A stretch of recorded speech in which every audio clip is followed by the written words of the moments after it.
Good, what's up, everybody? It's your boy, the RLC leader, JJ Stewart, and we're doing another death battle between the God of Thunder versus the Prince of all Saiyans. Thor versus Vegeta. Wiz, Boomstick, take it away. Let's get this shit going. Wiz, hey! Don't be mad, but I pushed some buttons in your lab and now I'm in cyberspace. Looking for that elusive dislike bar that's been missing for months, but look what I found instead! Beer! Okay, not real beer, it's a bunch of emojis! Listen up, this is crazy! Did you know the Death Battle channel offers memberships for less than $3? I know, it's a steal! Members get exclusive badges, live streams, behind-the-scenes videos, members-only live chat, and over 20 unique emojis! All you gotta do is click the join button and you're in the club! Alright, get some emos. Come on, let this art style be good, man. Thor, the God of Thunder. And Vegeta, the Prince of all Saiyans! The sky shakes when they appear, and the earth trembles when they approach. No world can contain the power of Vegeta, I don't even know what to start with this man.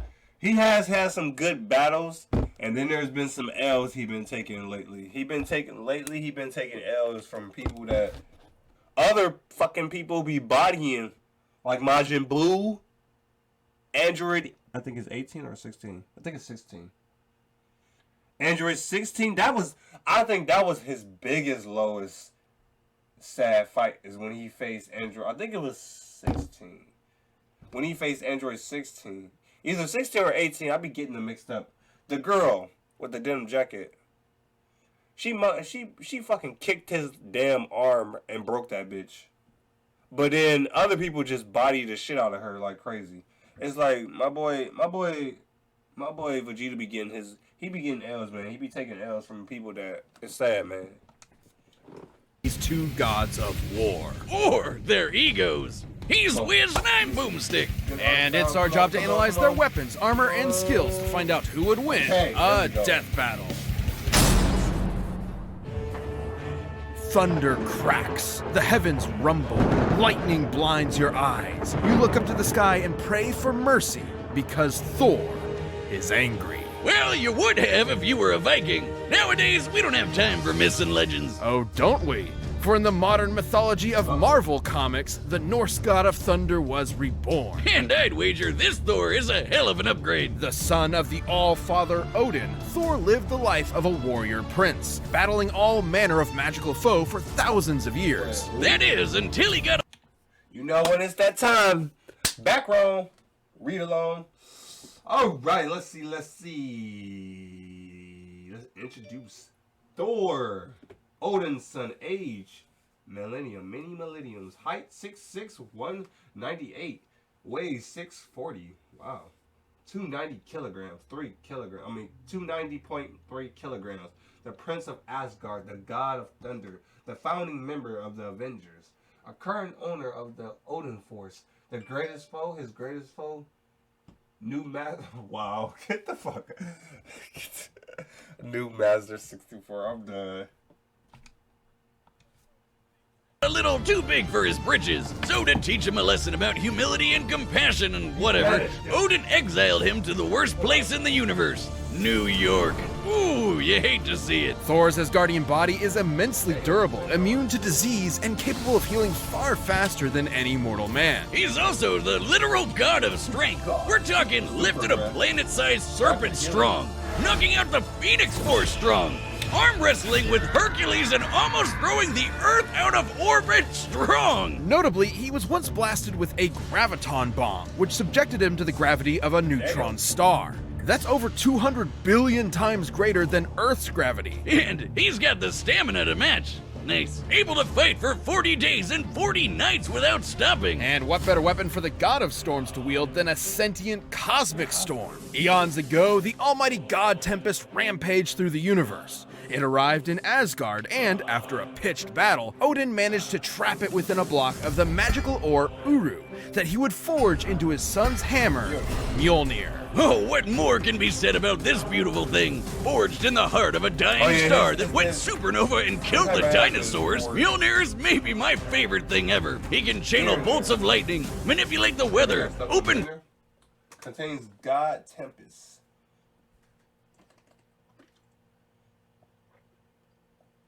Energy absorption. God blast.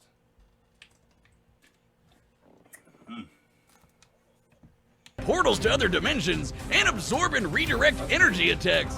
Or just suck it out of your body against your will, like with this radiation dude. Damn. The presence. Not gonna be present for much longer, bud. He's even used 2 Mjolnirs to absorb the power of the God Bomb, which would have killed every deity in existence across time and space. That's just the tip of the iceberg. Mjolnir can transmute the the elements, hell? turn Thor invisible and intangible, let him travel through time, and even bring people back to life. And if Thor wants to fly, all he has to do is take it for a spin. Literally, he throws that motherfucker as hard as he can and holds on for dear life. And when he does, it flies fast enough to cross the entire galaxy in seconds. Only one problem. It's a little teeny. Unlike Thor's big-ass axe, 𝘽𝙪𝙩𝙩𝙪, it's sharp enough to cut through celestial armor, and it's unbreakable, and an axe. Okay, look, it doesn't have a galaxy storm inside it, but it's still pretty cool. Oh shit, look, Wiz, I'm worthy. No, you're not. There's no enchantment on the axe. Well then what the hell am I gonna do with this? But should he face an enemy beyond the likes of even his world-shattering strength, Thor can harness his inherent godly power into one single ultimate attack, the God Blast. God is right. Even Galactus, the devourer of worlds, shit his pants and bounced at the sight of such an awesome attack. Jesus, even the Avengers seem pretty small potatoes compared to this guy. Why'd he even bother with them? Because not every problem can be solved by hitting it really hard. Bullshit. That was the point of Odin's lesson, to force his headstrong son to confront a world more complex and nuanced than his millennia of battle had prepared him for. Thor had to be more than a warrior, he had to be a hero. He's battled Thanos, the Silver Surfer, and even the Sentry. The Sentry is strong enough to contend with the World Breaker Hulk, a being strong enough to destroy the Marvel Universe over 100 times over. And fast enough to demolish Ares, the Greek god of war, who can fight within the span of plank time. That's like the tiniest amount of time that we can imagine. There are as many planks in a second as there are grains of sand on Earth. Oh wait, did I say Earth? I meant 10 million billion Earths! Thor has tanked disintegration beams trying to tear apart his atoms one by one, survived Mephisto trying to consume his soul, you know and even what? withstood a temporal rift that I'm not aged gonna normal cap. Oh, you know what this made me think of? You know when every time, I don't know, let me know in the comments below if y'all ever thought about this. When y'all watched Dexter Laboratory, and you know how they used to have that side TV show? I cannot think what the hell it was called, like American Justice or Justice something. I don't remember what the hell it's called, but it had, I think, what was it? It was like 3 members of that team, I think.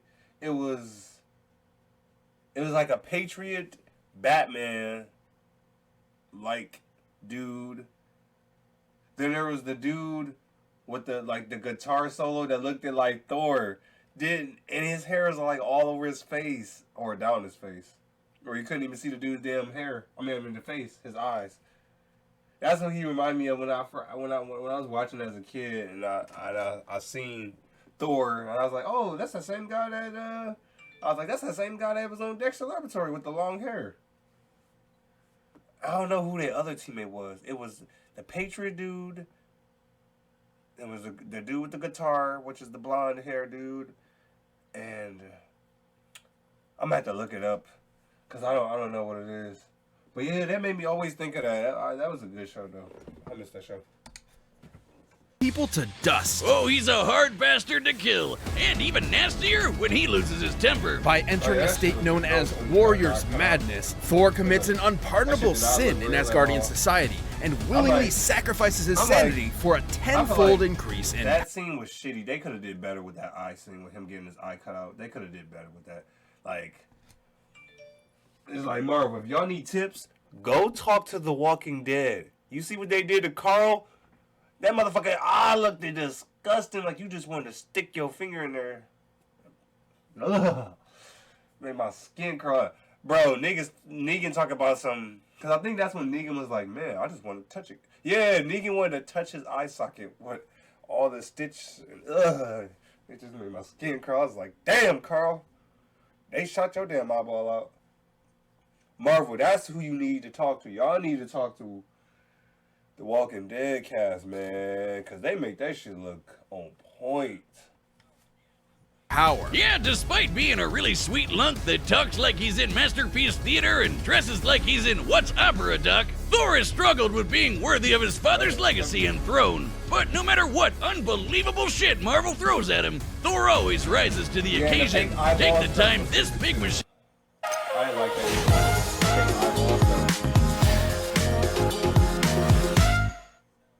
Freddy's now has floats. Start by sharing our newest, made with mug root beer, or just enjoy it yourself. Machine called the World Engine was controlling Yggdrasil, the world tree that connects 10 universe-sized realms. The World Engine's purpose was to mechanically trick Yggdrasil into disrupting the natural flow of Ragnarok, the end of the world. So Thor just pushed it and literally reversed the flow of fate. That's right, he outmuscled a giant multiversal tree and prevented Armageddon. Not a bad Saturday. And he'd go a step further and defeat the mysterious elder gods that manipulated the cycle of Ragnarok in the first place, ending it forever. So perhaps now when you look up at the thundering sky, you won't fear the god's capricious wrath. Because you'll know it's just Thor, the god of thunder, kicking ass and saving the day. Planet Here we go with this, home man. to the bloodthirsty warrior race known as the Saiyans, and crazy. named for their mighty leader, King Vegeta. I keep learning new things about Dragon Ball Z family trees and shit. Like, I didn't know Vegeta had a brother. He had a brother. I didn't know he had a brother. And I have King... I think they have met. I'm not for sure, but I believe King Vegeta met Goku's dad, Bardock, before. They had to. If they living in the same realm, they had to see each other. They had to fight each other. I would think. I ain't gonna cap Vegeta's dad. I like Vegeta's dad. His dad cool. His dad look cool too. I'm like, damn, look at your fucking son, man. Your damn son. Vegeta. Noting the Saiyans' proficiency in genocide, the alien emperor King Cold and his son Frieza contracted them to be their personal hit squad, conquering worlds in their name. But when Frieza felt these monkeys were getting a bit too uppity for their own good, he nuked them in their whole planet. The king was dead, leaving his young son, the Prince Vegeta, alone. Burning with a grudge against Frieza for wounding his ancestral pride, Vegeta... Dynastics. All right. Vegeta is... What? 68, so close. Oh, wow, he's 68, damn. His height, 5'5", 164, weighs one... Damn. He weighs 123, holy shit. The Prince of All Saiyan, trained by the god of destruction, Beerus. Likes Bulma, his child, Karaoke, and Pink... Wow, they really talking about this nigga's shirt. He dislikes Freezer, losing to Kakarot and Tien. Oh, wow. Tien whooped your... Bro. Tien whooped your ass too? Vegeta, come on now. Tien. And this nigga got 3 eyes. Oh, gosh. Oh, gosh. I thought getting beat up by an android was the worst. You got your ass beat by Tien too? Oh, gosh. Vegeta. Jeez. Vegeta awaited the moment he could extract his revenge. As one of Frieza's former top enforcers, Veggie was trained from birth to be one of the... We gotta take your manhood card away, bro. I'm taking your manhood card away, man. I'm gonna vote for you in this motherfucker. But we taking your man card away, man. You gotta show me something. I ain't get... You hear it on this on record right now. Vegeta, I'm taking his man card. This man is taking L's from low characters. This nigga took an L from Tien, a motherfucker that does karate. You're getting your ass whooped by Tien? I thought Android was the worst. And she just broke your goddamn arm. And Goku just bodied the fuck out of her like she was nothing. But you get your damn arm broken and you screaming it. But come to find out, Tien whooped your ass too? Tien? Shit, let's put motherfucking Yamcha. Yamcha can kick your ass too. If Tien can kick your ass, Yamcha can kick your ass then probably. And if Yama kick your ass, I don't even know what to say about you no more. Greatest warriors in the universe. It helps that planet Vegeta had a gravity 10 times greater than that of Earth's, making his natural physiology significantly stronger and more durable than a human's. As in, making the whole friggin' Earth shake just by throwing hands. And like all Saiyans, Vegeta can harness his ki, or inner life force, as a physical energy to make him even stronger, faster, and tougher than that. Or literally shoot it at your opponent to blow him to Kingdom Come. That's right, Vegeta can point and click a planet out of existence with his soul. Man, that's hardcore. He can use ki to fly at faster than light speeds, slice you to pieces with an energy blade, and even hold you in place with energy rings. So, let's be real. Vegeta's favorite attacks can be summed up with Big Ass Laser. He's got the purple Big Ass Laser, two-handed Big Ass Laser, rapid fire Big Ass Laser, exploding ball Big Ass Laser, and fucking omnidirectional your ass's grass Big Ass Laser. Though I gotta say, my favorite is the mouth wide open vomit Big Ass Laser. Though that's more of a Nappa thing. Kinda like this. Impressive ki mastery, Boomstick. It hurts when I breathe. Vegeta's most terrifying ability, however, is the one inherent to Light, Galactica Gun, Final Flash, Big Bang Attack, Final Impact. And he don't even be doing all this shit. If anything, he only get like a couple of these motherfucking moves. Spirit Fusion, Spirit Control. This nigga. is Saiyan biology. Whenever a Saiyan survives a life or death struggle, their power increases exponentially. That's what Frieza was so terrified of, the Saiyan's infinite evolutionary potential. So it's no wonder Vegeta eventually toppled the alien tyrant with the help of another surviving Saiyan, Kakarot. And with Frieza's defeat at the hands of this Earthbound Super Saiyan, Vegeta had a new rival and a new goal. Become blonde! No battle required. Vegeta can harness the rage of his Saiyan heritage and transform into a Super Saiyan 2, and a Super Saiyan 2! But try as he might, Vegeta struggled to keep up with Goku's ever-increasing power. I guess it doesn't help that Veggie is maybe the single cockiest bastard to ever have existed. Yeah, sure, dude. Let Cell become perfect. Nah, we'll be fine. Hope your spine is doing all right. He ain't get bodied like fucking regular Vegeta. He ain't get bodied by no fucking 10. He bodied all of them motherfuckers.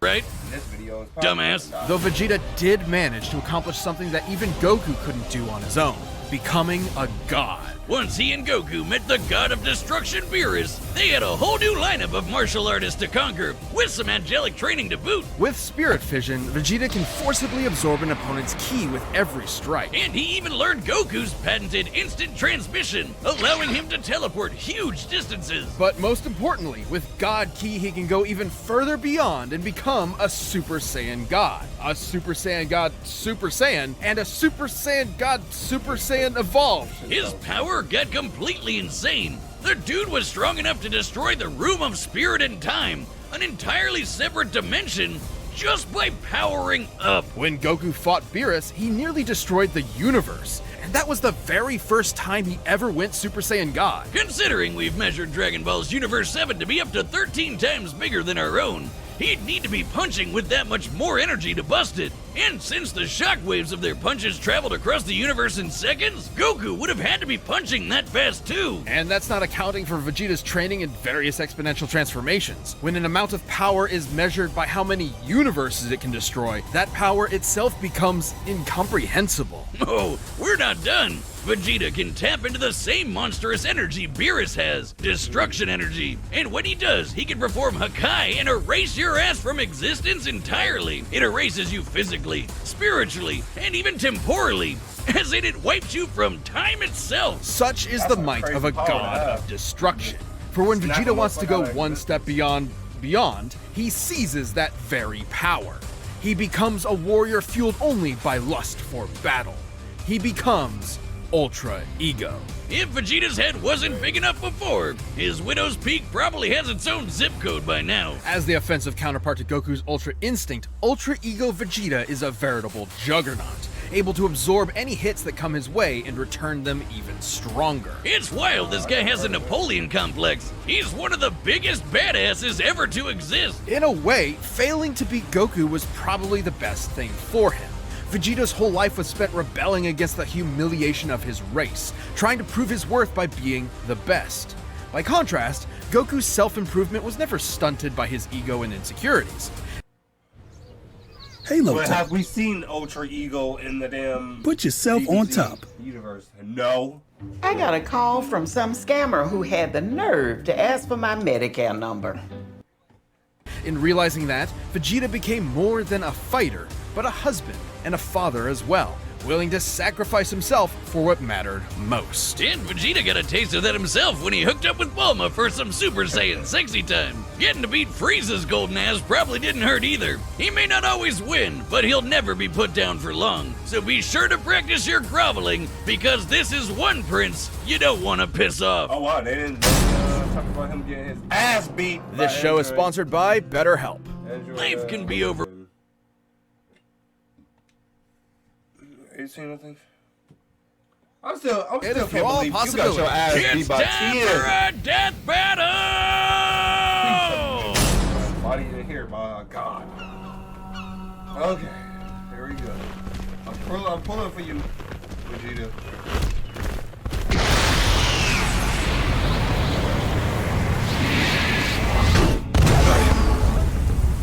Oh there, mighty warrior. Oh, this is- I think what this- business havest thou upon earth? Throw that hammer at me Thor's again. second fight, I believe, in Death Battle. Yeah, because he faced off against, I can't even remember. But he faced off against somebody else. This is his second fight. And my business will be polishing my gloves upon your face.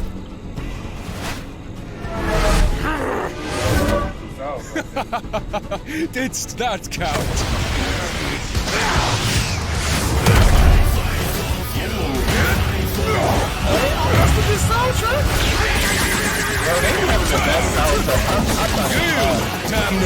They be having the best soundtracks. I think so far, if I had to pick, the best soundtracks will be from Harley Quinn versus Jinx, Guy versus who is it? That guy? Oh no, Guy versus All Might. Ultra Sigma versus. No, was it? No, not Ultra Sigma. Ultron versus Sigma. That one. And I believe that was it.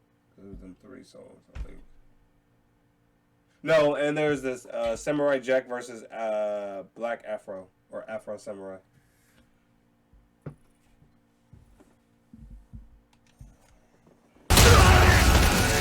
Thou fightst well for a mortal. Alas, you face a god.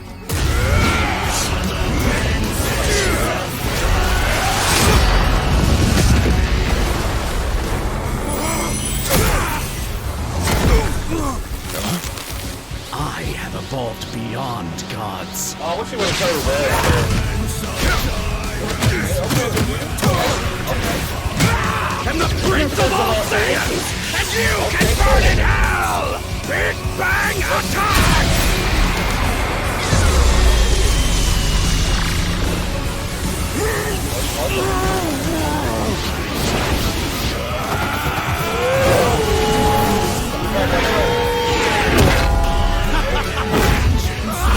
Thou art unworthy!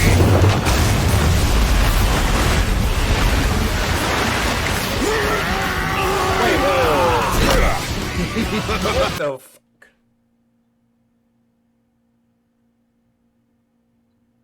What the fuck?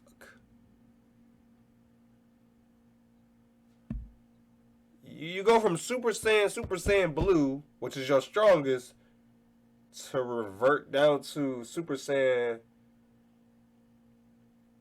Rose? Why the fuck you go down to the Rose?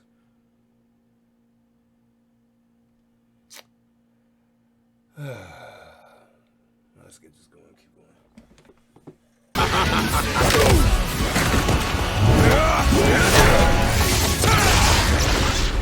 Tell me, does a god such as yourself feel fear?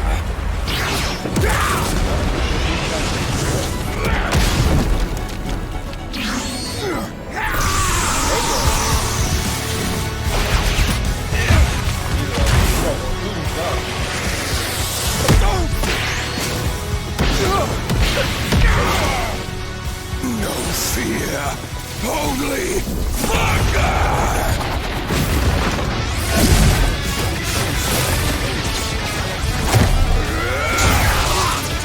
Oh, you know what? I just thought about it. This is another DBZ character versus a superhero. Because you know, the iconic Superman versus Goku. Now we got Vegeta versus a Marvel character. I just noticed that too. All you will feel is oblivion!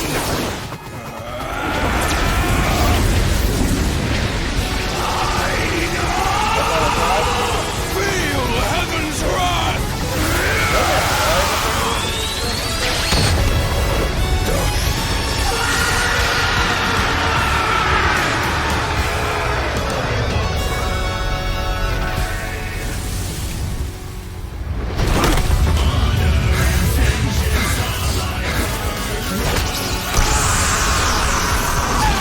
Always aim for the head.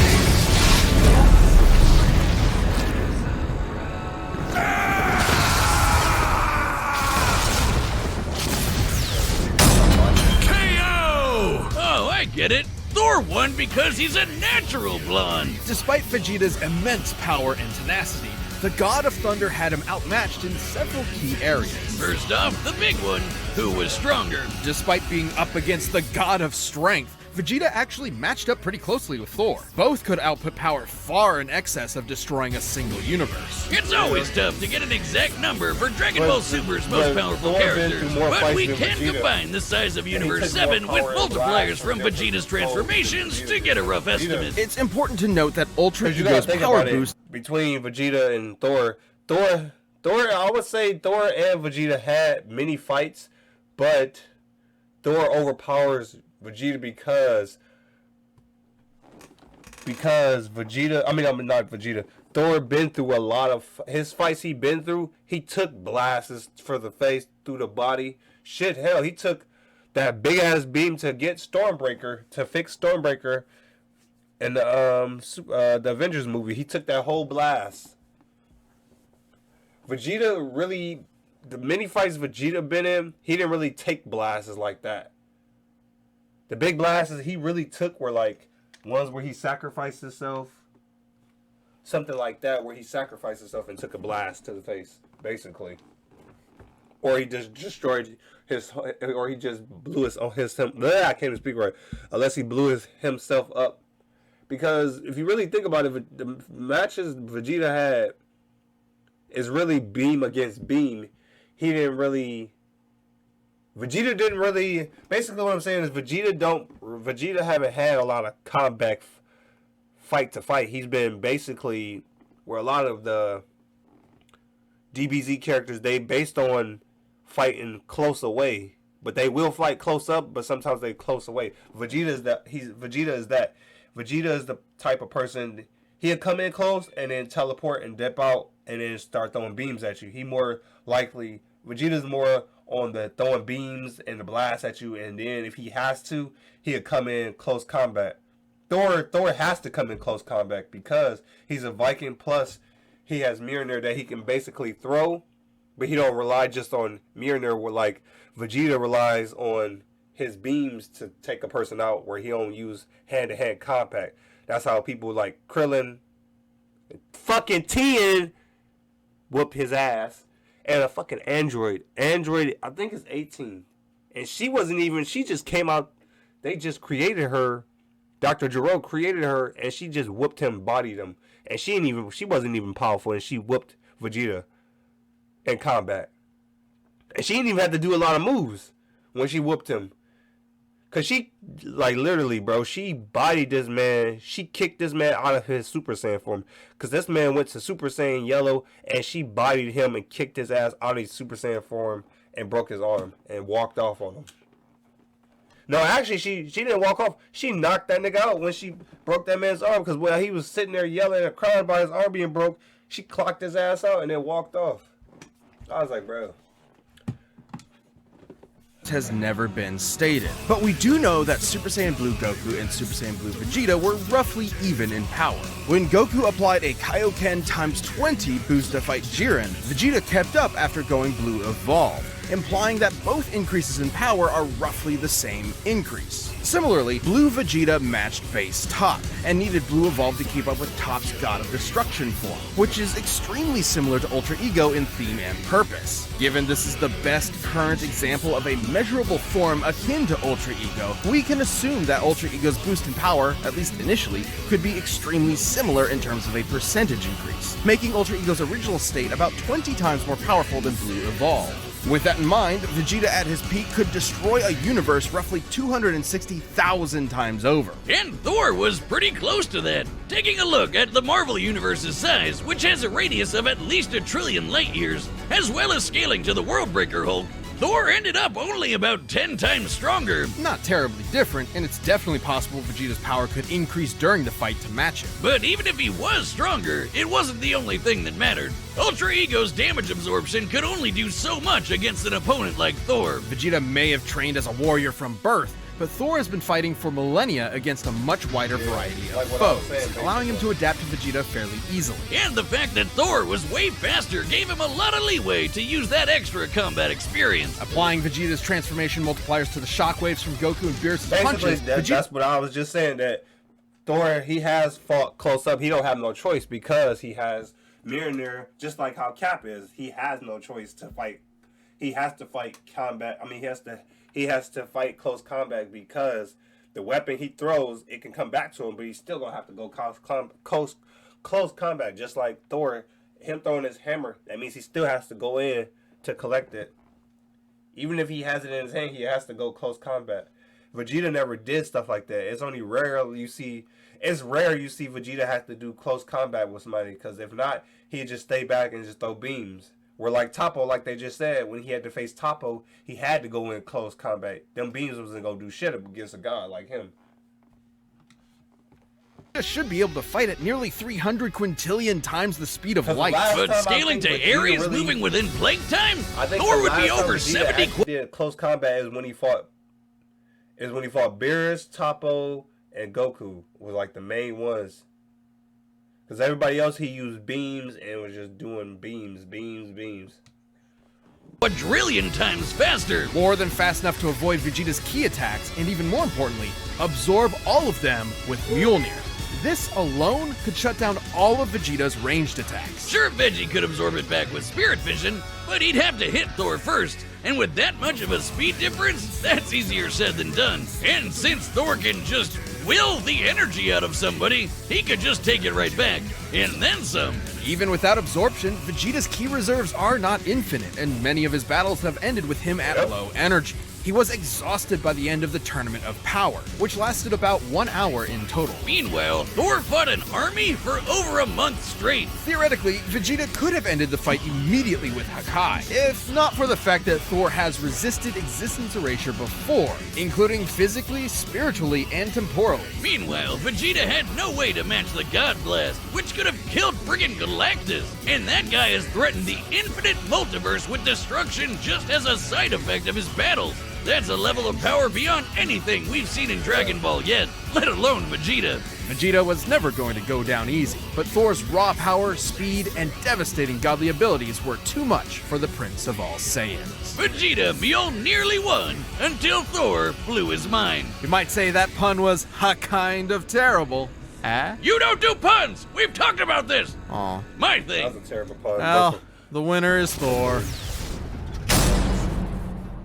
Thank you for watching. Stay tuned, we'll be jumping into the next matchup next week. But you can always get more Death Battle right now by clicking one of those boxes right over there, and by downloading the battle music linked down below. Oh shit. Damn, this is gonna be an epic, man. Homelander versus Omni-Man. That's gonna be crazy. Cause they both basically like versions of Superman. Basically, go ahead and say they base off of Superman, but they just have other powers. Cause I don't really know that much about Omni-Man and Homelander. I know they both in the comics, so they probably gonna do a lot of comic book. From watching the TV show, I've seen a little bit of both of their powers. They basically got the same fucking abilities. Basically, flight, super strength, eye lasers. So it's like it's gonna be real crazy to see how they gonna make who win.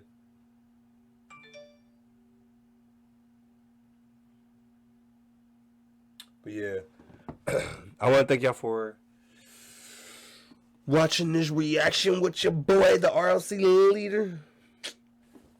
You know what I wanna know is when they gonna make, bro.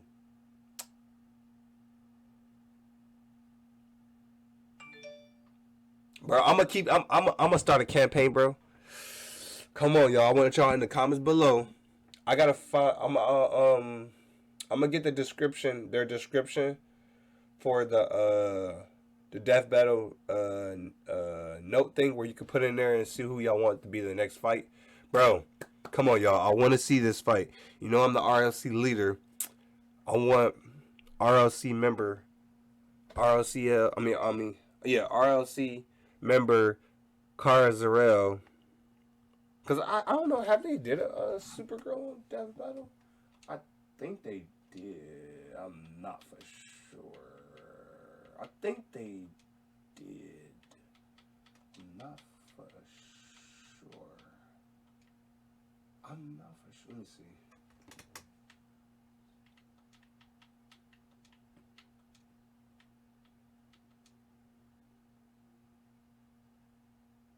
Oh no, they didn't. Ooh. Okay, nope, they did. Oh wait, nope.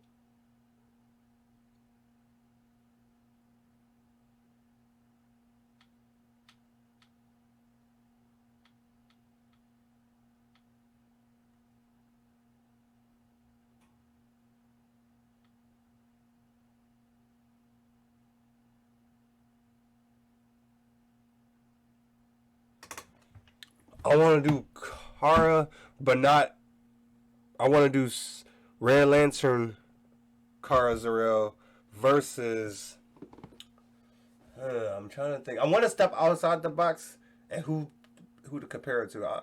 It's either a Marvel character or somebody outside that.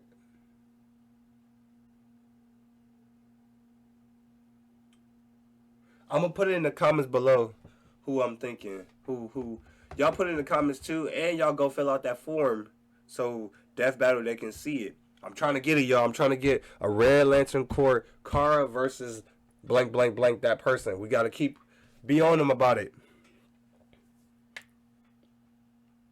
But as being said, it's your boy, the RLC leader, JJ Stewart, and I'll see y'all for the next Death Battle.